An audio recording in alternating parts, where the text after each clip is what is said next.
Today, if you speak anybody who's founded a business, I think one of the biggest challenges for them would be finding people, retaining people, managing relationships. And if I feel anybody who's able to steer through this successfully has gone on to making some mark for themselves.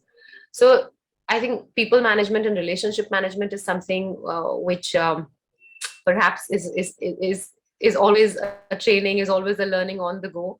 You're met with matters which you are unaware of, which you've never dealt with in life, and suddenly something is thrown at you, and you got to sort of exercise all sorts of faculties and come think on the ground and do what needs to be done.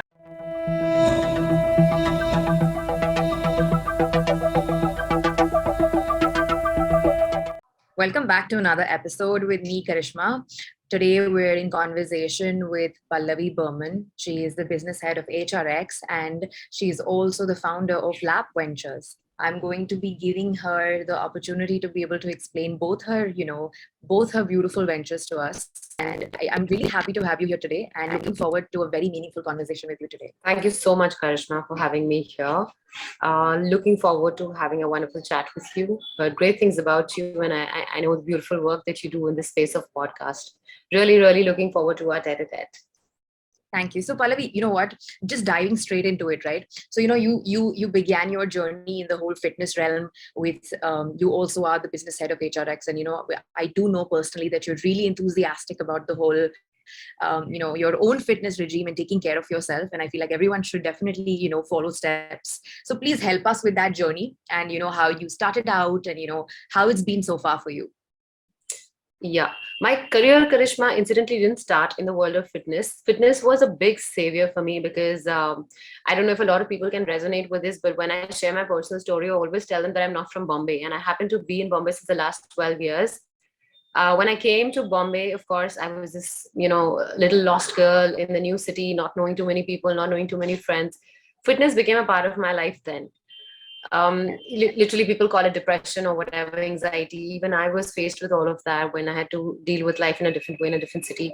So it started out then, and it became a very beautiful relationship because fitness became my go-to sort of reliever or releaser, whichever way I would like to word it. And since then, I have never quit that journey because it has yielded so many positives in my life. HRX, well, sometimes people say they get lucky in life when they end up doing what they really love doing, they find the passion which becomes equal to work. HRX is that story of my life where I passion with my work, and fitness and work have gone hand in hand, and it just seems inseparable because the things that I do off field kind of translates into work online in terms of content, in terms of understanding of the brand. Every day I kind of enrich my understanding by what I do personally on ground. So it's just been a beautiful hand in glove relationship.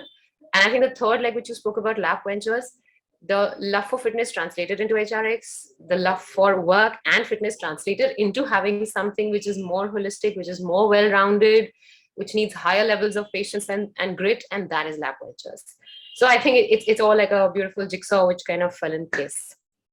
Yes, I also feel like it's an organic amalgamation of your entire journey, then finally kind of, transcending into one maybe vision that you have, I feel is brilliant, Pallavi. I mean, thanks for sharing that journey. I wanted to ask you that, I do know a lot about, we've had a conversation before, and I know a lot about, your vision and what are the kind of things that you're doing with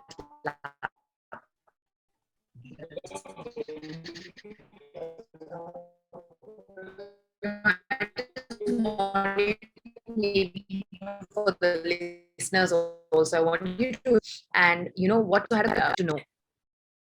Ultimate dream to be a brand coach someday. I wish I do get there, but yeah, I mean, that's a beautiful title endowed upon me. So, Karishma, Lap Ventures, basically, the genesis was, identification of a gap. Now, it's not in the consumer space. It's a very B2B kind of a business that I delving into that space where I'm not going to be interacting with consumers directly, but it's going to be dealing with a lot of businesses and helping businesses along their journey. HRX is a celebrity brand, right? When we got to started working on HRX, a lot of clarity came our way in terms of understanding the reasons behind successes and failures. Because celebrity brands, if you see within India, not too many have thrived. There are various challenges, there are various reasons why they have risen and fallen. And there's a lot of confusion that they create in consumers mind, because celebrities at one level endorse products, celebrities at the other end claim to have their own brands and businesses. Merging all of it together is very difficult. So for consumer to get a clear cut idea that this brand is owned by so and so celebrity, the way it happens in the West, was not seen in India, Yeah. or it's still not seen very, it's not very prevalent in India. I mean, if you, I think everybody you speak with in the space of brands will resonate with Halle Berry's brand, Jessica Alba's Honest Company. People know these as artists and their brands, but in India, incidentally, that gap always existed. That gap was bridged by HRX, the way we kind of created it, structured it. It was hammering in of the communication day in and day out, and also working in the back end to ensure, not just for me, even for Hrithik Roshan, he works at the back end in a certain way so that he doesn't give out confusing messages to people about his endorsements and his business and brand. So the world is today clear that HRX is Hrithik Roshan's brand. Now that as a space is very, very unique.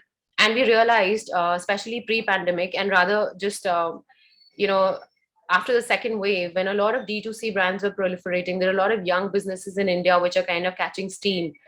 um, a lot of these young businesses need support in terms of springboarding, spring leaping into bigger brands. Marketing and communication needs to be very novel. The approach needs to be pocket friendly. Influencer marketing is the thing, but what else can you do beyond that? How do you kind of create a model wherein you're not going all out and investing in heavy media plans, but yet getting that business, that sense of recognition from the consumers? That's when we started thinking of celebrity interventions and investments in younger businesses. Yes. Also, on the other side, now celebrities understand and realize the value of investing in these businesses. Well, what was happening in the world of artists and celebrities was instant gratification, over the counter sort of income, in the sense that, whenever anybody needs a celebrity, whether for an event or for a film or for an endorsement, it's contracted. It's like buying one day of a celebrity or 2 days of a celebrity and working around it. But we created a model wherein we said that this can be staggered. Celebrities can become your partners, co-investors, co-founders, co-creators, co-designers, co-editors. They can exist in all sorts of capacities. They can be on the cap table. They will help you raise funds. They can help you grow the business in various ways by bringing in their design prowess, in some cases, by bringing in their network, by bringing in their communication skills, and grow the Yeah. businesses. There is no one agency, there is no one services offering today who's focusing on this space.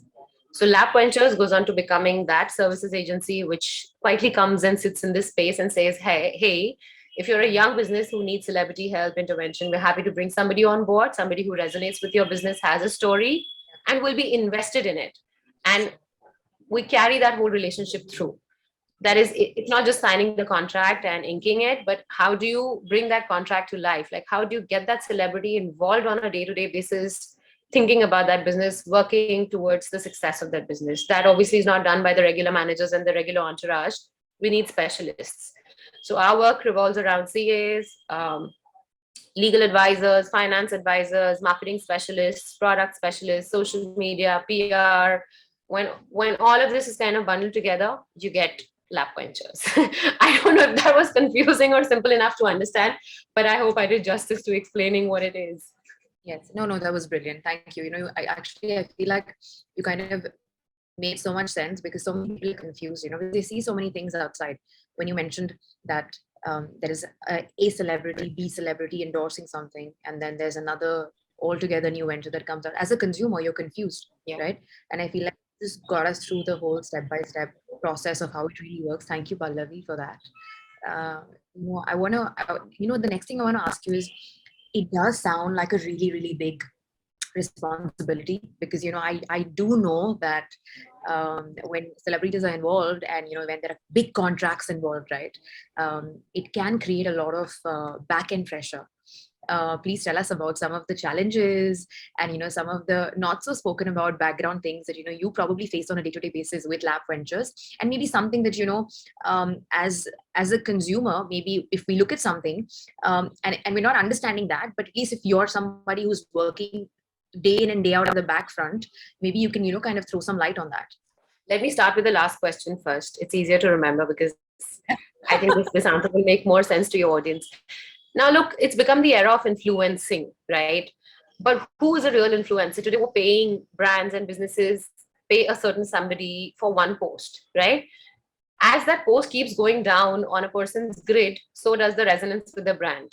And it's not Yeah. just your brand which is being promoted on the grid of the influencer, right? There are multiple such brands in the fashion space, in the food space. It's not like the person is going to have the allegiance towards just your brand because it is one post association. Now think of a super influencer who influences through advocacy, who actually tells you that this is not a single post association. This is my lifestyle. This is what I live day in and day out, and this is the reason, alongside the many other reasons, why I have a glowing skin, or why I look the way I look, or why I practice yoga, or why I follow sustainability. I i instantly feel that if there is somebody who has a wider platform, a very wide reach, and has a voice, a very, very unique voice in a space, that brings along with it real influencing, rather than doing one post associations with people who keep sort of shuffling and changing. True. From the consumer's perspective, when they see a certain somebody advocating a lifestyle or advocating an ideology or a philosophy as their way of living rather than a very paid up kind of an association, it becomes easier for them to believe in it. So the businesses that the celebrity therefore advocate suddenly have more authenticity, for the lack of a better word, in the consumer's mind. So that was to answer your consumer question, because I think all of us as consumers consume so much on Instagram and TikTok, and every second or third carousal brings with it a pitch. People are out there selling something or Yes. the other. Cutting that clutter, if somebody tells you the reason why you should be doing it, or I do this and therefore please believe in it and try it, I think that's just a little more influencing than the regular thing that's peddled out. Absolutely. So that's the consumer compelling reason why lab venture sees potential in these kind of marriages and associations. Second is, what does this bring with it? So my experience, I'm an engineer and an MBA, and I have always been attracted to the world of brands. I have, kind of worked in the space of marketing and communication with multiple brands across different industries. So that's my strength. That's my forte. But when I was given the task of managing celebrity, which is a rub off, it's incidental, right? I mean, because if you have a celebrity involved, you do have to manage the celebrity. Yeah. I felt like a beginner. And it is just about knowing how to manage A people and B relationships. And that I have learned as an entrepreneur. Today, if you speak anybody who's founded a business, I think one of the biggest challenges for them would be finding people, retaining people, managing relationships. And if I feel anybody who's able to steer through this successfully has gone on to making some mark for themselves. So I think people management and relationship management is something which perhaps is always a training, is always a learning on the go.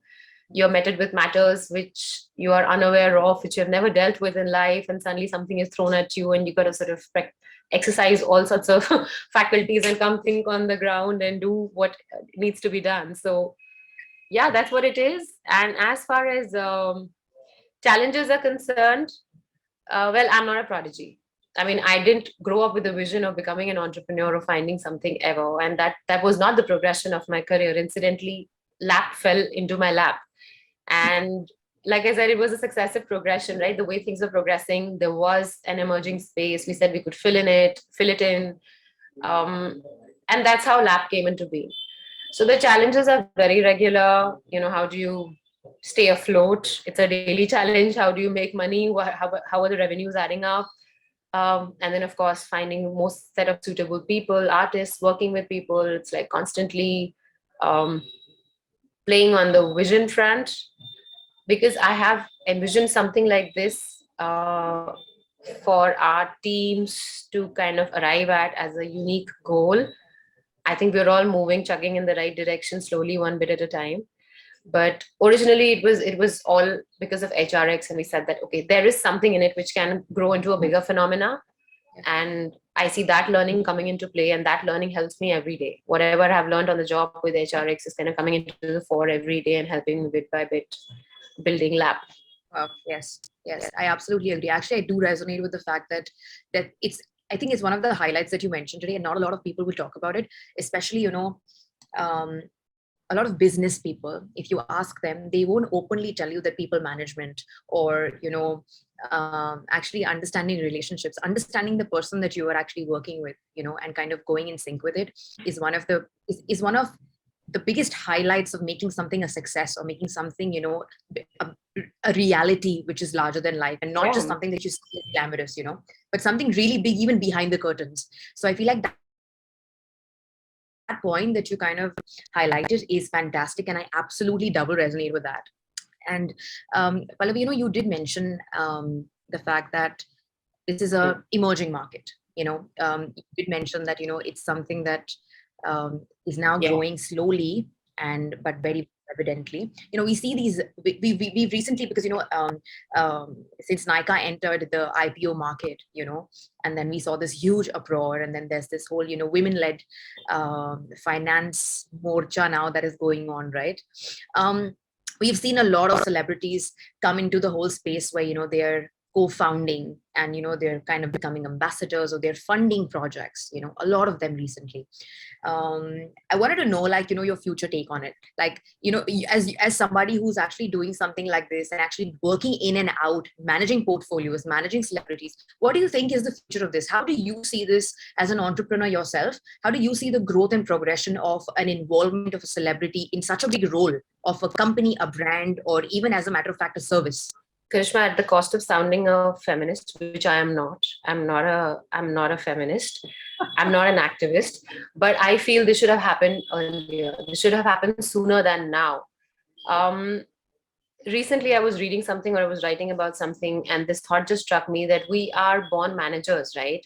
You're born CEOs. Look at how we manage our household. We don't even know, when you sit down and make your list of provisions, instinctively you know how much namak, how much chawal, how much dal is needed for running the house, right? And you're managing your staff day in and day out. You're running your families, you're managing your upholstery, your cutlery, what not. I mean, and all of that happens intuitively, instinctively. Nobody trains you for that. When you hit the turf, when you go to a household and you start running it, it just comes with practice, with trials and errors. um, I feel we're born managers, we're born creators. Thankfully, that, if I have to talk about a bias, I think that's a beautiful bias that we have been gifted with by God, saying you're a nurturers, you're creators. Um, for some reason, there is this permanent, let's not say bias, but there's this thought that it's very difficult for women to be on the factory floor controlling manufacturers. It is not appropriate for women to be structuring deals, or it's difficult for women to understand the CA and the legal and the finance logic, to be in that equity game, to understand the world of VCs and PEs. Yes, all of it is very, very formidable. But once you start putting your mind to it, trust me, it just flows. It's not rocket science. It's not something that we can't do or we don't understand as women. So I personally feel, because women come with such strong grit and literally, in a way, unshakable by many, many situations. Um, EQ is much higher for women, and it's a said. I'm not refuting any facts. I'm just merely stating the biological facts. We That's come with much higher EQs, and hence the ability to fight stress is much higher in women. Resolutions is much higher. So there is no reason why women shouldn't have been doing this. And it's great that finally, because of pandemic, the doors opened up for so many smaller businesses, backyard businesses, to come to the fore. It's great. I think it's the biggest merit of social media and Instagram, where people have started selling and brought their products out, and they're finding the love that should have happened to them long back. So I personally feel that the equal representation, or whatever was being spoken about for men and women for ages, for centuries, maybe we will not hit the mark immediately, but now is the era for women entrepreneurs, for women to come out and explore whatever they've ever wanted to do. I think it's just the right time when people believe in them, people understand that they have the ability and the capability. So it's the Absolutely. most right time.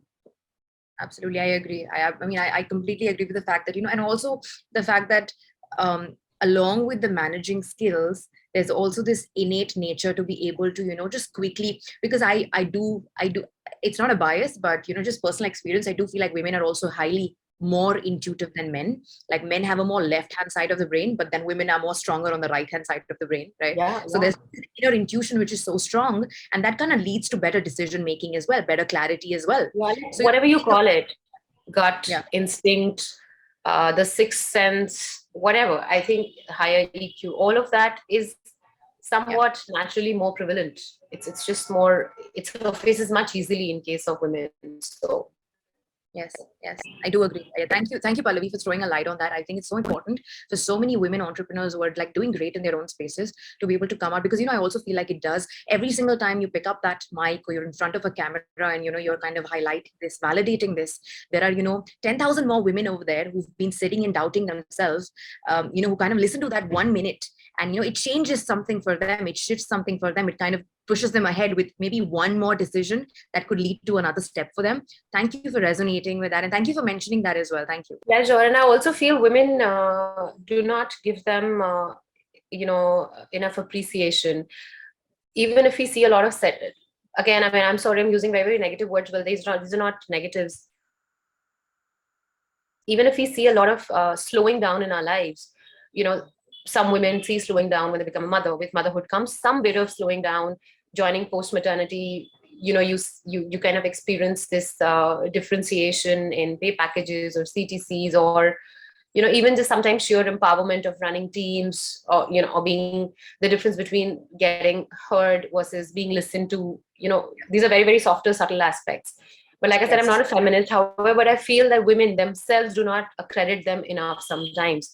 And it's also a lot which plays in our mind, saying, oh, I have slowed down, I have stepped back, maybe I can't catch up again, maybe it's too late now. All these kind of feelings need to be done away with. If you feel there is a vision, if you want to walk towards it, if you want to step towards it, take baby step by all means, but don't let go of that dream or vision. I mean, True. own it like there's no tomorrow, and sooner or later it will happen. So what if it happens at 60? Yes. Yes. Yes, I totally agree. Yes. On that note, Pallavi, towards the end, I want to ask you one last thing, and I feel like it's something that is really important on connecting to what you just said before this. If there was one message throughout your journey, even now, day in and day out, all the lessons that you yourself go through, right? Um, if there was one thing that you could kind of tell everybody who's listening, where they could become better versions of themselves, or it could help them somewhere down the line in any you know any life decision, what would it be? So I think early on in my life, something that circumstantially that I learned for myself was, um, not too many people like taking decisions. So decision taking ability is something that one needs to hone, one needs to sharpen. And once you decide for yourself, then we need to have that strength or courage to live by it. The pros and cons of it, the ups and downs that it brings along with it. I have always had this burning desire in me to do something in life. And maybe I still can't articulate what that something is. I don't know if that means climbing Everest, or that means having a billion-dollar empire, or buying like the finest of cars for myself. I don't know what that is. But I've always had this burning desire to do something for myself, make a mark, a way of giving back, a way of kind of creating a difference, if I can put it like that. In my youth, it used to seem like being on the cover of a magazine. I don't know what it is today, honestly. Yes. But I think this one thing has been consistent in my life. And no matter what ups and downs, what different stages in life, this is my dream, this is my vision, which I want to pursue. And in moments when I'm in extreme distress, I just sit down and think about it, saying, you choose a route when you're driving. Sometimes it's chock-a-block with traffic. You decide to take another route. You're stopped by traffic lights. You take another cut. You go through gully, kucha, here, there, beat the traffic, but you get there, right? You don't give up midway on the road saying, आज छोड़ देते हैं, आज traffic बहुत है यार, ये light तो रेड से ग्रीन ही नहीं होती, अब छोड़ देते हैं, वापस चलते हैं. that's exactly what life is all about. I mean, if you've created something for yourself, which is your dream, which is your vision, no matter what hindrances, no matter what stops you, the car has to keep going. You have to keep driving at whatever speed, at whatever rate, at whatever lights, at whatever signals, but just keep going. And destination doesn't move. We have to move towards it. Yes, yes, Pallavi, that was really motivating, and I feel like I love the whole. I just love the whole aspect where you said that like hone the kind of skill to become better decision makers. I feel like it's to the point, and it's really really nice. Thank you so much for all Thank you. these beautiful, insightful things that you've shared with us today. It's been a pleasure to have you on the show, and I really hope that everyone who tunes in, everyone who listens, can kind of take back something or the other from the conversation that we've had. Once again, from me and the entire team, thank you so much for Thank you being a so part of much, this. Karishma. It was so much fun chatting with you. Thank you, everyone.